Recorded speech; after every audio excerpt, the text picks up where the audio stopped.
अवधूत चिंतन श्री गुरुदेव दत्त. नमस्कार. चॅनलवर तुम्हा सर्वांचे मनापासून स्वागत करते आणि आजच्या व्हिडिओला सुरुवात करते. आज आपण रुद्राभिषेक कसा करावा याविषयी माहिती घेणार आहे. चला तर मग व्हिडिओला सुरुवात करूया. त्यासाठी व्हिडिओ पूर्ण पहा आणि याआधी आपण बरेच व्हिडिओ अपलोड केले आहेत, तर त्यांची लिंक तुम्हाला डिस्क्रिप्शन बॉक्समध्ये मिळेल, तेव्हा ते व्हिडिओ नक्की पहा आणि लाईक शेअर जरूर करा. चला तर मग आता या व्हिडिओला सुरुवात करूया. तर की आपण महादेवांची जास्तीत जास्त आपल्याला जमेल त्या पद्धतीने सेवा करत असतो. तर या सेवेमध्ये महादेवांना सर्वात जास्त आवडणारी सेवा म्हणजे रुद्राभिषेक. हा भगवान शिवांच्या पूजेला सर्वश्रेष्ठ मानला जातो. म्हणून या महिन्यात आपल्याला जमेल त्या पद्धतीने आपण सेवा करायची आहे आणि या महिन्याच्या जमेल त्या पद्धतीने सेवा करायची असते. वर्षभर तुम्हाला सेवा करायला जमत नसेल, पण या महिन्यात तुम्ही जास्तीत जास्त सेवा करू शकतात. महादेवांची ही सर्वात आवडती सेवा म्हणजे रुद्राभिषेक. तर रुद्राभिषेक कसा करायचा ते आपण आता माहिती करून घेऊया. तर रुद्राभिषेक करण्यासाठी आपल्याकडे शिवपिंड असायला हवी. शिवलिंग हे आपल्या प्रत्येकाच्या घरात असेलच आणि त्यासाठी अजून एक मोठे भांडे घ्यायचे आहे.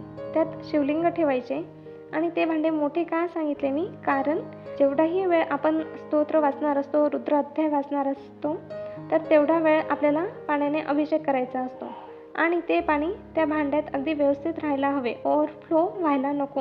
म्हणून ते मोठे भांडे घ्यायचे, त्यात शिवलिंग ठेवायचे आहे. आणि जर तुमच्याकडे गळती असेल, गळती म्हणजेच तांब्याचा तांबा असतो आणि त्याच्या तळाला एक होल असते आणि 3 पाय असणारे एक स्टँड असते. त्या स्टँडवर तो तांब्या ठेवलेला असतो. त्या तांब्यामधील पाणी टाकल्यानंतर ते पाणी होलमधून थेंब थेंब खाली शिवलिंगावर पडत असते.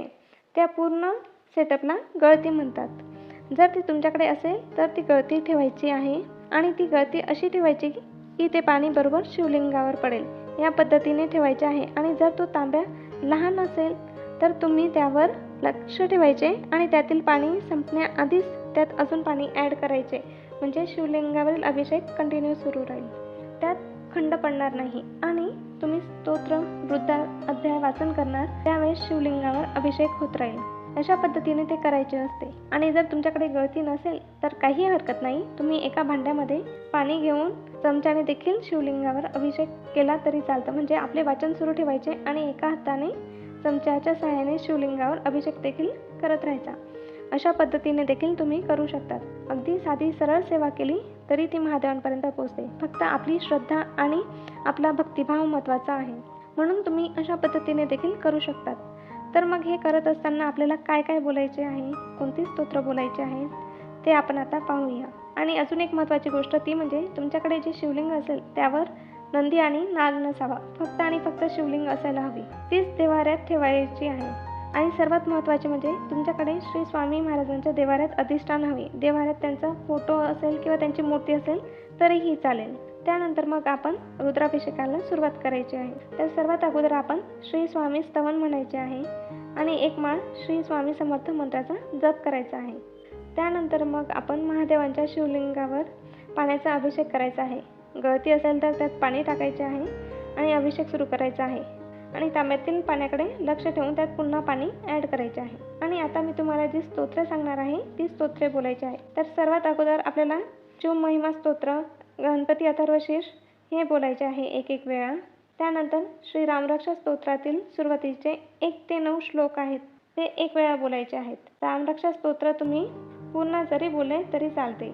त्यानंतर श्री रुद्राध्याय चमक नमक सहित पूर्ण वाचन करायचे आहे 1 वेळा. म्हणजे श्री रुद्र अध्याय यांच्यात चमक आणि नमक असे 2 विभाग आहेत.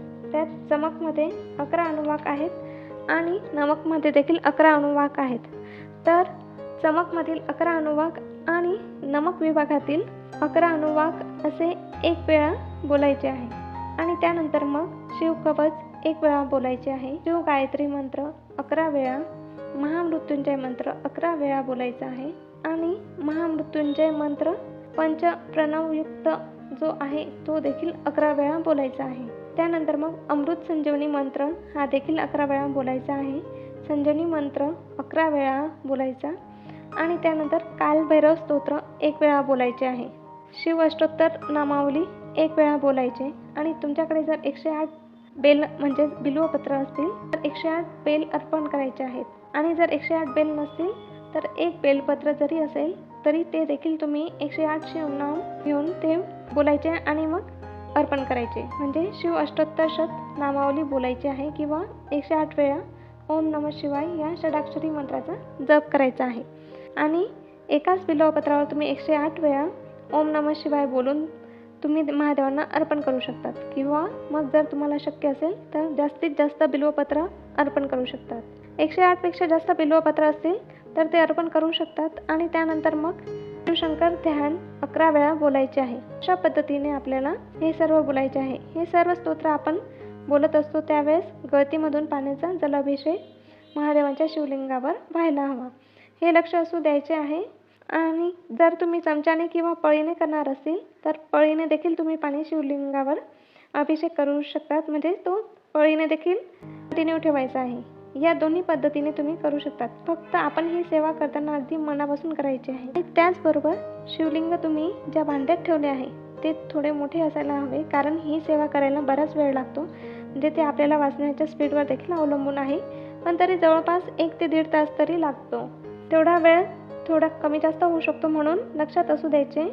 काही कारण तुम्ही सेवा करायला सुरुवात केली तुम्ही मध्ये सुटू शकत नाही किंवा मग शिवलिंग पूर्ण रुद्र अध्याय वाचल्याशिवाय किंवा पूर्ण रुद्र अभिषेक झाल्याशिवाय मध्येच तुम्ही ते शिवलिंग उचलून दुसऱ्या भांड्यात ठेवू शकणार नाही. म्हणून हे मी पुन्हा सांगते की शिवलिंग हे मोठ्या भांड्यात ठेवायचे आहे आणि गळती त्याच्यावर ठेवायची आहे किंवा पळीने जलाभिषेक करणार असतील तर पळीने देखील करू शकतात. ही गोष्ट फार महत्त्वाची आहे आणि हे लक्षात असू द्यायचं आहे. आणि आता सर्वात महत्त्वाचे, ही सेवा आपल्याला अगदी मनापासून करायची आहे. ही सेवा म्हणजेच रुद्राभिषेक केल्याने काय होते तर रुद्राभिषेक केल्याने श्रावण महिन्यात तुम्ही ही सेवा केली तर अतिउत्तम आणि श्रावण महिन्याव्यतिरिक्त देखील तुम्ही इतर महिन्यात देखील केली तरी सुद्धा चालू शकते, कारण रुद्राभिषेक हे महादेवांना अतिशय प्रिय आहे.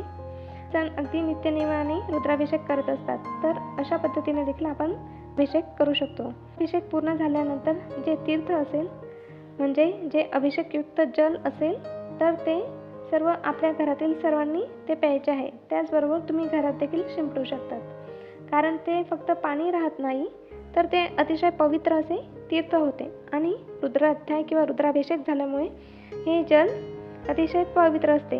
याच्याने अनेक समस्या आपल्या सुटत असतात. ही सेवा केल्यामुळे पितरांच्या त्रासापासून मुक्ती होते. त्याचबरोबर आपल्या घरात सुख शांती संपत्ती राहते, समृद्धी राहते, भरभराट होते आणि जी काही येणारी संकटे असतात तर ती निर्विघ्न त्याच्यापासून पार पाडत असतात. जे काही संकटे येणार असतील तर त्यात आपले सदैव रक्षण होत असते. ती सेवा केल्याने अतिशय प्रचंड असे लाभ आपल्याला नक्कीच होतात आणि अनेक असे दोष असतील ते त्याच्यामुळे दूर होतात.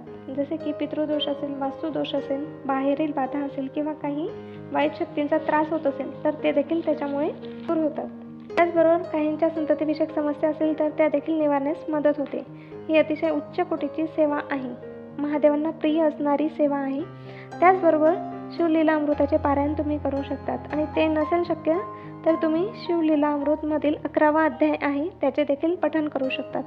नाही शक्य झाले तर शिवलीला अमृतमधील ज्या 42 ओव्या आहेत 42 ओव्यांचे देखील तुम्ही पठण करू शकतात. अशा पद्धतीने तुम्ही महादेवांची सेवा करू शकतात आणि सेवेचे अतिशय प्रचंड असे लाभ आपल्याला होत असतात.